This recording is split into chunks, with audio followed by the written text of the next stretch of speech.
De Britse filosoof Roger Scruton was in Nederland naar aanleiding van het verschijnen van de vertaling van zijn nieuwste boek Waarom Cultuur belangrijk is. Hij gaf een lezing in het Academiegebouw in Utrecht. Volgens Scruton is het essentieel dat de westerse cultuur behouden blijft en onderwezen wordt.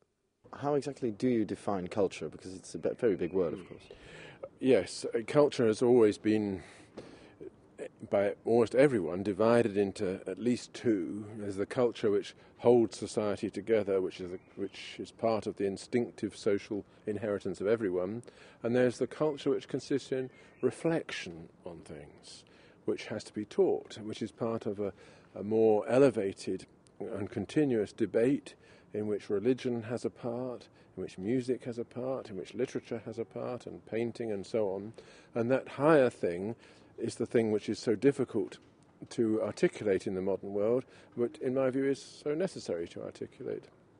Why is it necessary to preserve this? It's necessary to preserve it because it contains knowledge of which we stand in need.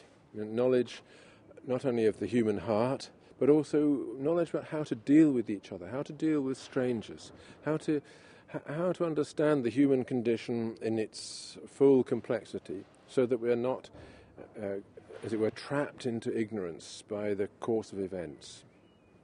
Het boek is ook een aanklacht tegen het onderwijssysteem. Volgens Scruton worden jongeren op school losgemaakt van hun traditionele cultuur.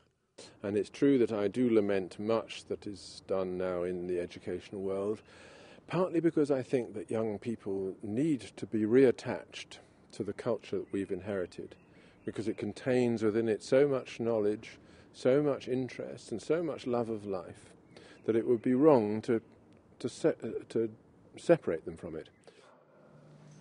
The destruction carried out.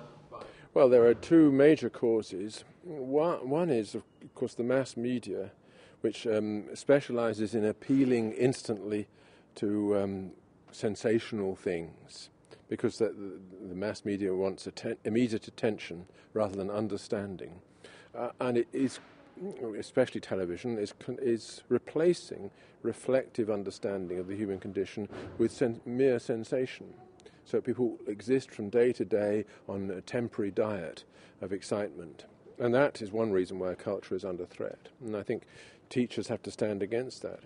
The other reason is, I think, the change in the whole structure of education under the impact of socialist ideas and egalitarian ideas, which tell us that we shouldn't be engaged in cultivating these elite disputes, that we should be giving our attention to that which is common to everyone, to the lowest common denominator, as the mathematicians express it. And that has become a kind of orthodoxy, a political orthodoxy, which is natural in a democratic world, but is, in my view, extremely destructive. The purpose of education is not to sink to the level of the people who don't have it, it's to raise people up to the level of those who do. If educators fail, are we all doomed? No, we're not all doomed. We'll just go on in another and less interesting way.